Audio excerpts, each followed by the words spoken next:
Mummy का, पापा का, बाबा का, दादा का, सबका नाम रोशन करना है बच्चों।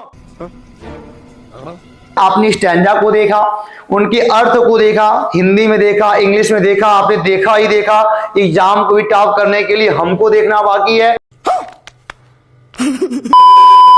संघर्षों के जहान में क्यों तूफान देखता है, तू चल तुझे पूरा आसमान देखता है। मुकम्मल होंगे सपने तुम्हारे सभी, क्योंकि संघर्षों की लड़ाइयां भगवान देखता है। तो दोस्तों मास्क वाला मास्टर फिर से आ गया आपके सामने लेकर के यूपी बोर्ड के एग्जाम को तैयार करने के लिए एक नया अध्याय। आपकी क्लास 10th के इंग्लिश का चैप्टर 2 की पोइट्री आई हुई है। आपको मालूम होना चाहिए आपके पोइट्री से टोटल 8 नंबर वाले प्रश्न बनते हैं। 3 नंबर का बनता है आपका सेंट्रल आइडिया, 3 नंबर का आपका आता है 4 लाइन का पोयम आता है, लेकिन कॉपी नहीं करना होता है, अलग से लिखना होता है। जो पेपर में आया हुआ होता है ना उसको नहीं, अलग से लिखना होता है। और आपको एक स्टैंजा मिलेगा, वहां पे मिलेंगे 2 MCQs, आपको 2 नंबर वहां मिलेंगे। टोटल आप पा जाएंगे 8 नंबर पा जाएंगे। तो वीडियो में थोड़ा बने रहिएगा आराम से।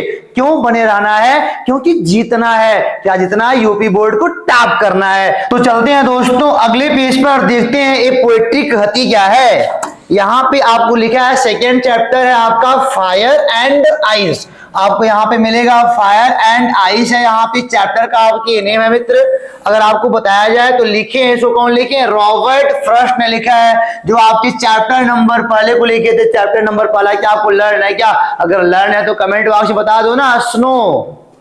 तो आगे वाला बता दो क्या है, कमेंट बॉक्स में बताना। लेकिन अब यहाँ देखो भाई, यहाँ पे क्या लिखा है, इसको देखो बच्चा खड़ा है ना लेकर के। आज हम पढ़ने वाले हैं फायर एंड आइस पढ़ने वाले हैं, जिनको लिखा है रॉबर्ट फ्रॉस्ट ने लिखा हुआ है। हाँ बच्चा सही बोल रहा है, आप भी सही बोल रहे हैं। तो यहाँ पे देखो क्या है, सेंट्रल आइडिया इसका, यानी केंद्र बिंदु क्या है चैप्टर का। आपके पहले पढ़ते हैं आराम से।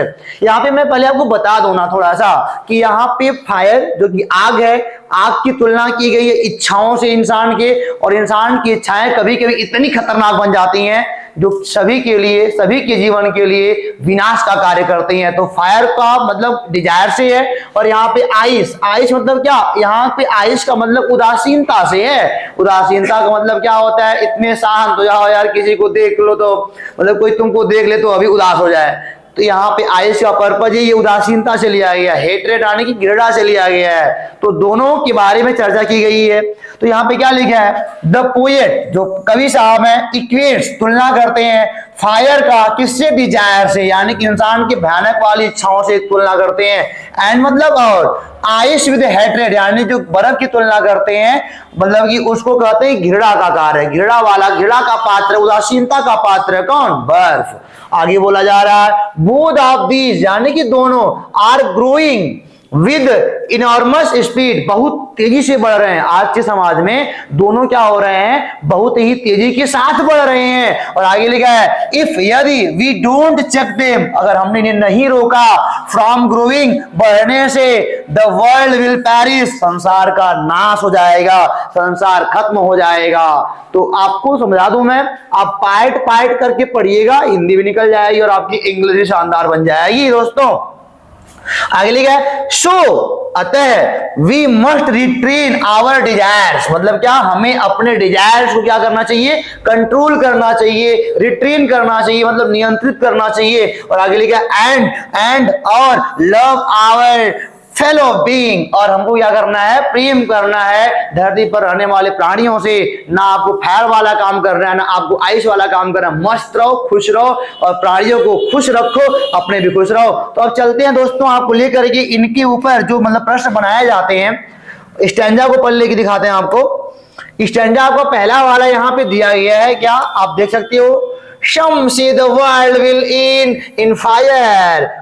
Some say the world will end in fire. Some say in ice. यानी कुछ लोग बोलते हैं इस संसार का विनाश होगा फायर से, आग से। आग मतलब क्या, इच्छाओं से, इंसान की भयानक वाली इच्छाओं से संसार का नाश होगा।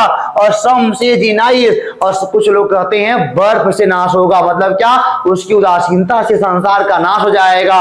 अगर खुश नहीं रहेगा, मनहूस रहेगा, तो संसार का नाश होना तय है। मैंने कहा ना, एक मनहूस इंसान को देख लोगे तुम भी, तुम्हारे विचार संस्कार बदल जाएंगे यार, तो इसीलिए ऐसा बोला जा रहा है। तो बोला जा रहा है from what I have tested of desire I hold with those who favour fire. मतलब बोला यह जा रहा है, जो कवि साहब हैं, रॉबर्ट साहब जो हैं, वो क्या कह रहे हैं कि मैं किसके आई होल्ड, मैं सपोर्ट करता हूं विद दोज, उन लोगों का जो किसके फेवर में बोलूं, फायर के फेवर में, जो इंसान की इच्छाओं के नाते कह रहे हैं संसार का नाश हो जाएगा, मैं उनके फेवर में हूं। और आपने यहाँ पे पहले वाले स्टैंडा को खत्म कर लिया है और यहाँ पे लिखा है from what I have tested of desire, इच्छाओं के, मतलब ये इंसान की इच्छाओं का सपोर्ट कर रहे हैं कि इसी के नाते संसार का नाश होगा।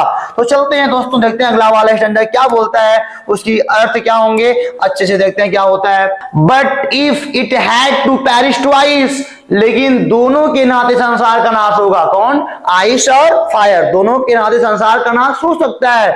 आई थिंक, मैं सोचता हूं, I know enough of hate to say that for destruction ice, मतलब बोल रहे हैं यहाँ पे कि जो आइस है ना, जो मतलब इंसान को उदासीनता है, जो उसकी मनहोशी है ना, वह भी क्या करती है, संसार को नाश की ओर ही लेकर के जाती है। और बोलता है is also great and would suffice, मतलब क्या, ये जो आइस है वह भी पर्याप्त है क्या, वर्ल्ड को, यानी कि संसार को नाश करने के लिए।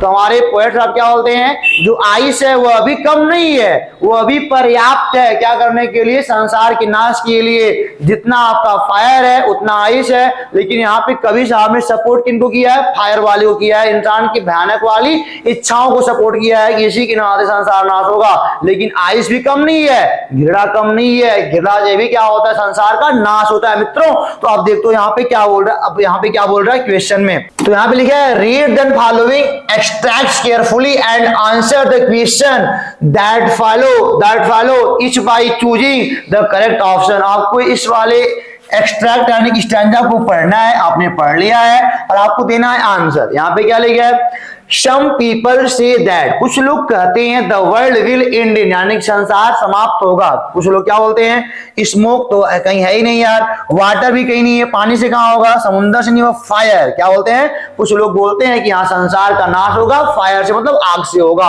अब चलते हैं देखते हैं अगला क्या बोलता है सर।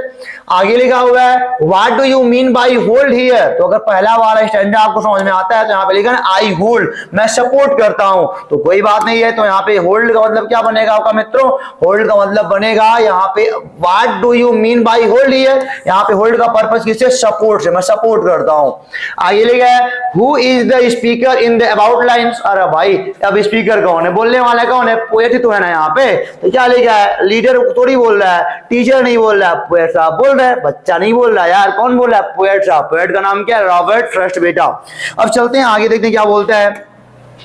ये यहाँ पे फोर क्वेश्चन लिखा हुआ है in the speakers opinion the world will and in, यानी कि बच्चा पोएट के ओपिनियन से जो वर्ल्ड की समाप्ति किससे होगी बोलो, तो बोले ही हैं मैं किसके फेवर में हूँ, फायर के फेवर में हूँ, यानी कि जो वर्ल्ड समाप्त होगा, संसार का विनाश होगा, वो फायर से होगा। उनकी सपोर्ट में पोएट साहब है हमारे। अब देखो भाई अगला क्या बोलता है, आई बोल रहा है सेकंड वाला स्टैंडा आपने पढ़ रखा है, सेकंड वाले स्टैंडा में क्या पढ़ रखा है कि आइस भी कम नहीं है, वो अभी संसार के विनाश के लिए पर्याप्त है। तो यहां पे लिखा है but if it had to perish twice here it means, मतलब बोलता है but if it had to perish twice, यानी कि इसका नाश दोनों से हो सकता है। यहाँ पे इसका मतलब किसका, इट का मतलब है संसार का। तो यहाँ पे पहला वाला ऑप्शन क्या बोलो, वर्ल्ड, वर्ल्ड की जिक्र कई बार किया गया, बोला भी गया, संसार के बारे में बात की जा रही है। तो देखते हैं अगला वाला क्वेश्चन क्या कहता है, आप समझ सकते हो सारे क्वेश्चन आपके सामने रखे गए हैं। और सेकेंड है बच्चा आपका आई से सुफिशियंट क्या फॉर डिस्ट्रक्शन, सो इज क्या है, ये है कोल्डनेस, ठंडा वाला नहीं यार, मेरली ये भी नहीं है, लव नहीं है, हेट्रेड, आइस का मतलब क्या, घृणा से यहां से लिया गया है ना, तो इसीलिए जो आइस है वो अभी संसार को नाश की ओर ले जा सकती है। तो मित्रों ये हो गया आपका टोटल चैप्टर नंबर 2 खत्म हो गया। आपने स्टैंजा को देखा, उनके अर्थ को देखा, हिंदी में देखा, इंग्लिश में देखा, आपने देखा ही देखा। एग्जाम को भी टॉप करने के लिए हमको देखना बाकी है। उम्मीद करते हैं आपको समझ में आ रहा होगा और आप लुत्फ ले रहे होंगे, और लुत्फ नहीं लेंगे तो मजा कैसे आएगा। मम्मी का, पापा का, बाबा का, दादा का, सबका नाम रोशन करना है बच्चों, और आप पढ़ेंगे तो आप निश्चित तौर पर सबका नाम करेंगे और समाज का उत्थान होगा। होगा, निश्चित तौर पे होगा। Education is the most powerful weapon बोला गया है ना, सबसे शक्तिशाली हथियार है जिससे आप दुनिया को बदल सकते हो। तो उम्मीद करते हैं आपको वीडियो पसंद आया होगा, पढ़े होंगे, समझ में आया होगा। तो फिर मिलते हैं आपसे ऐसे ही ऊर्जावान वीडियो के साथ, तब तक के लिए नमस्कार।